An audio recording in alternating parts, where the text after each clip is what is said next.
Здравствуйте! В эфире Абхазского телевидения еженедельная программа «Суть дела».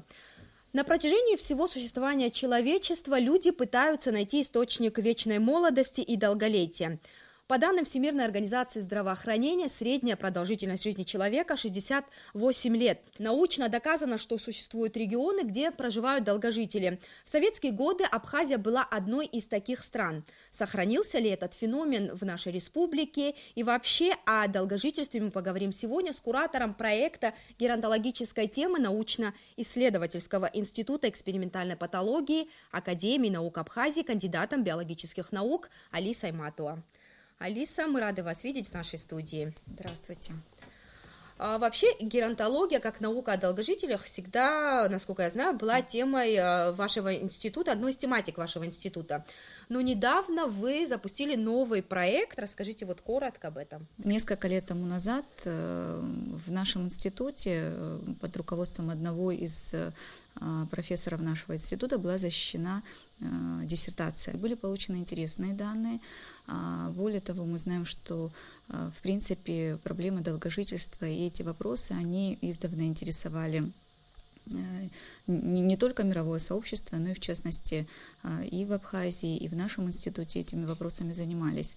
Мы решили более углубленно и расширенно перейти к этим вопросам. Отдельно хочу сразу поблагодарить врачей-клиницистов, которые откликнулись и безвозмездно решили с нами выезжать к долгожителям. На сегодняшний день у нас раз в неделю выезды. Мы планируем и уже исследуем углубленный иммунитет, развернуто гемостазиологические исследования, которых не было ранее.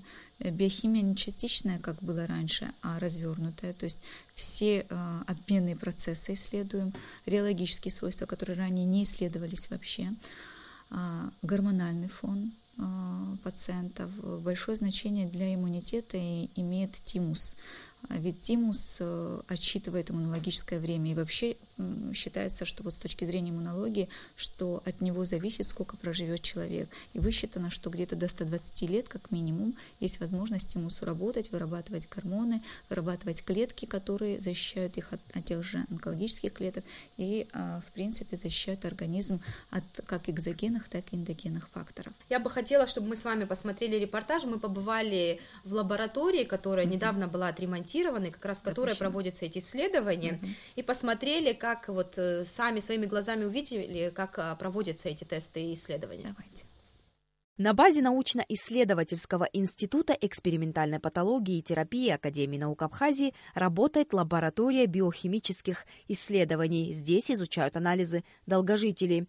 Геронтология и изучение феномена долгожительства является одной из тематик института. Если сравнивать иммунитет долгожителей и людей старческого возраста, получается, что у долгожителей иммунитет лучше, чем у людей старческого возраста. То есть это возраст от 75 до 89. И иммунитет долгожителей приравнивается к иммунитету более молодых и людей пожилого возраста, то есть это до 65 лет. Проводится несколько видов исследований. Иммунологическое – одно из главных. Оно позволяет определить состояние иммунной системы. Насколько успешно она справляется со своей работой, зависит, заболеет ли человек, как тяжело и долго будет протекать болезнь и каковы шансы на его успешное выздоровление. Главные защитники организма – лейкоциты. При анализе лаборант устанавливает, соответствует ли их количество параметру норма и оценивает, насколько успешно они справляются со своей задачей. Из 15 методов у нас часть – это печеночные пробы, часть – почечные и ионы. Сравнивая эти показатели, мы можем сказать, что у долгожителей лучше показатели, чем у группы старческого возраста. Не так давно в лаборатории был сделан ремонт. Исследования проводятся с помощью современной техники, которая позволяет получить более точные данные. К примеру, если ранее для лабораторных испытаний использовались многоразовые инструменты, то теперь стеклянные пробирки заменили на более надежные пластиковые одноразовые контейнеры. Лаборатория биохимических исследований – это особая гордость института, как я поняла. Вот если говорить вообще о предварительных результатах, тесты показывают, что результаты анализа вас приятно удивили. Да, приятно удивляют. В принципе, по литературным данным мы тоже предвосхищали эту ситуацию, понимали, что касается людей, которые перешли за рубеж 90-летия, которых мы называем долгожителями-геронтами, что, скорее всего, их лабораторные показатели будут нас приятно удивлять. Практически у каждого из геронтов, к которому мы выехали, так и произошло. Вот вы показали сюжет, если позволите, я немножко расскажу по поводу тех исследований, которые делаются и как они делаются. Сегодня, в принципе, не только в институте, в целом в стране сегодня происходит реорганизация лабораторной службы, и мы можем сегодня гордиться тем, что мы перешли из ручных методик на как минимум полуавтоматы и автоматические системы. К сожалению, не во всех лабораториях, не во всех институтах, но в нашем институте это наша гордость уже, что мы имеем несколько автоматических анализаторов, имеем специализированные дозирующие системы. Мы абсолютно перешли из ручных методик на автоматические методики, и это позволяет нам говорить о том, что те методы лабораторного исследования, которые мы выполняем, они точны. Вообще сама тема вашего исследования, насколько она сейчас нужна в Абхазии, насколько она актуальна и где могут использоваться эти данные. Вот в России, например, есть фармацевтические компании, которым такие результаты исследований нужны. У нас таких компаний нет. И кроме того, сами исследования, они дорогостоящие, используются дорогие реактивы. Кто финансирует, во-первых, и кому результаты эти нужны? По поводу того, кто нас финансирует, на самом деле сегодня нас, в принципе, никто особенно не финансирует, поэтому мы не смогли начать эту тему тогда, когда мы ее запланировали. Институт государственный, за счет государства государственные средства, плюс всегда все ждут туристический сезон, и мы не исключение, наш институт, потому что за счет этих средств, накопленных летом, мы приобретаем реагенты, приобретаем оборудование. То есть эти средства используются прицельно, в частности, и для того, чтобы выполнять темы института. И, в частности, эту тему тоже. Конечно, мы были бы рады и все-таки рассчитываем на то, что в перспективе больше будет вливание, возможно, и государственных, и внегосударственных, сотрудничества с другими институтами. И сегодня эти сотрудничества есть, но и другие институты нуждаются, я имею в виду и за пределами Абхазии, тоже нуждаются в материальных вливаниях. Но для нас уже приятно и крайне важно, что мы имеем возможность работать с ними и делиться опытом. Потому что, в принципе, когда мы планировали этот проект, мы не можем себя назвать экспертами в этой теме. Есть люди, которые годами, десятилетиями занимаются. Естественно, нам было важно, чтобы они были консультантами, научными консультантами нашей темы. В частности, я могу привести в пример нашего главного консультанта, это Хавенсон Владимир Хацкелевич, ведущий геронтолог Российской Федерации. В 2010 году его выставляли на Нобелевскую премию. Человек, который много лет занимается этой проблематикой, имеет родителей-долгожителей, и им созданы пептиды. И когда вы задаете вопрос о фармкомпаниях, то вот в его случае, например, они, я думаю, имеют большую заинтересованность, так как эти препараты работают. А в Абхазии где данные вашего исследования могли бы пригодиться? В разных направлениях. В первую очередь мы должны думать о том, что в принципе, это мировая проблема, но и проблема будет в перспективе в Абхазии тоже. Численность населения всего мира, она увеличивается, но увеличивается за счет именно пожилого населения. Крайне важная, основная задача, это должно быть на уровне здравоохранения. Естественно, мы в перспективе должны идти только в тандеме с нашим здравоохранением и с Министерством здравоохранения непосредственно, потому что основная цель все-таки это улучшить качество жизни. Еще крайне важно не просто быть физически в здравии, но, безусловно, вы понимаете, что речь идет об активности головного мозга, о умственной активности, об абсолютной адаптации этого человека в той среде, в которой он находится, и не быть обузой для семьи, это важно и для них, и, в принципе, если говорить глобально, и для страны тоже. Потом сегодня, в принципе, опять-таки, это мировая проблема, стоит вопрос о том, чтобы, возможно, есть смысл продлить пенсионный возраст. Я знаю, что НИЭПИД в советские годы был научной базой, где разрабатывались методы борьбы с раковыми заболеваниями. Рак, как мы знаем, это ВИЧ 21 века. Ваши исследования как-то связаны вот с той работой, которая тогда вот проводилась? Это не продолжение той работы, тут нет прямой связи, но косвенная связь всегда есть. Так как вот вы и в сюжете рассказали, показали о том, что мы исследуем иммунологические показатели, а именно клетки иммунной системы, популяции, субпопуляции лимфоцитов, задействованы непосредственной защитой и от онкологических клеток. Поэтому, безусловно, связь есть, но не напрямую. В принципе, обследуя этих пациентов, если у них есть онкозаболевания, мы по иммунитету уже сможем понять, что есть дисбаланс в иммунной системе, который, скорее всего, способствует тому, что или уже как бы организм на грани, или уже онкология имеет место, и в этом случае нужны будут, естественно, дополнительные методы исследования, не только лабораторные, но и инструментальные, и консультация самого врача-онколога. Вот вы немного говорили о статистике, о том, в каком возрасте наступает возраст долголетия, и мы вот подготовили тоже свою статистику, я бы хотела, чтобы мы посмотрели, это данные Всемирной организации здравоохранения. По данным Всемирной организации здравоохранения существует возрастная классификация. Люди, которым от 25 до 44 лет, считаются молодыми. Средним считается возраст от 44 до 60 лет. Пожилого возраста достигают 60 лет, а вот после 75 наступает старческий возраст, который длится до 90 лет. Ну а люди, которые перешагнули 90-летний рубеж, считаются долгожителями. В настоящее время старение населения является серьезной экономической проблемой. По оценкам Организации Объединенных Наций, население мира в возрасте 60 лет и старше насчитывало в 2000 году 600 миллионов человек. Согласно прогнозам ООН, к 2050 году 22% населения Земли будет пенсионерами, а в развитых странах на каждого работающего гражданина будет приходиться по пенсионеру. По данным Госстата Абхазии, численность людей старше трудоспособного населения в республике составляет около 24%. В общем-то, с одной стороны, мы говорим о феномене долгожительства как о положительном феномене, но с другой стороны, мы видим, что население стареет. Вы как бы об этой проблеме немного уже сказали. 24% для нашей республики. Это цифра какова? Серьезная? Я могу вам привести примеры других стран. Также данные ВОЗ, например, если говорить о Японии, то там 45 или 49% на долю людей, которые за 60 лет.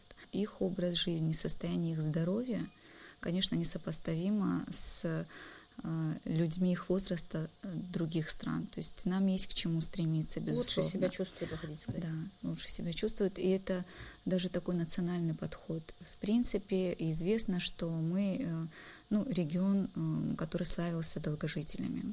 И исследуя ту литературу, которую мы имели, вот исследования 50-х годов, я читаю эту литературу, как бы чуть ли не сказку, потому что там удивительные, феноменальные вещи написаны, когда групповое долгожительство, не просто там... Какой процент тогда был долгожителей? Вот приблизительно. Вот я вам могу сейчас один пример привести, я думаю, этим будет все сказано. Сегодня по официальной статистике, которую мы имеем, 16 человек, которым за 100 лет. А по тем данным, которые были представлены раньше, только в одном селе, предположим, Челово, было 40 долгожителей. Вот представьте. А в каком году? Эти данные, книга 50-х годов, она. Я склоняюсь к тому, что все-таки мы выявим большее количество таких людей. И тем не менее, все равно это несопоставимо с тем, что было раньше. Но есть еще как бы такой вопрос.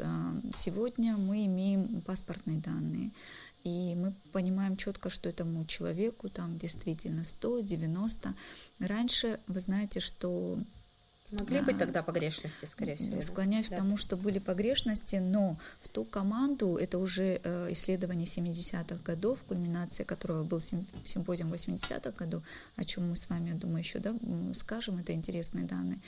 Туда входили исследователи, которые идентифицировали возраст, и тогда этим тоже серьезно занимались. И, в принципе, на эти данные, которые проходили исследования в 70-х годах, им верить, я, конечно, конечно, склоняюсь. Можно. А вот то, что было в 50-х, нет точной уверенности, гарантии, что этот возраст истинный возраст этих людей. Долгожительство, как вы сказали, всегда было брендом Кавказа, особенно Абхазии. До сих пор в рекламных слоганах используется этот кавказское долголетие, абхазское долголетие и так далее.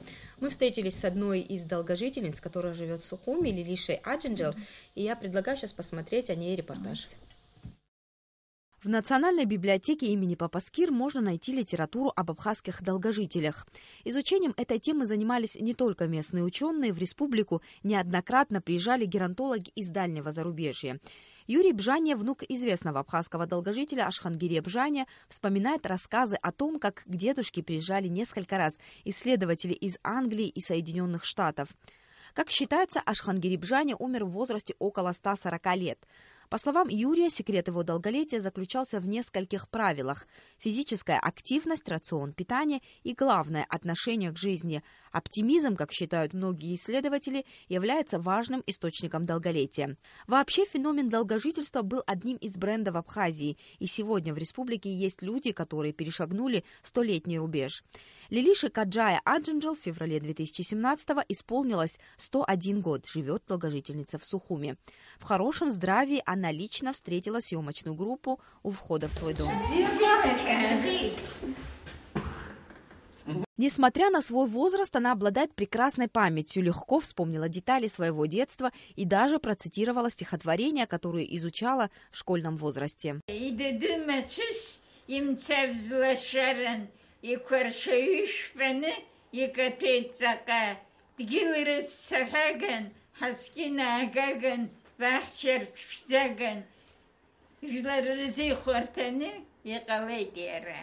Особое гостеприимство, которое всегда отличало эту семью, было заложено Лилишей Гуджиджевной.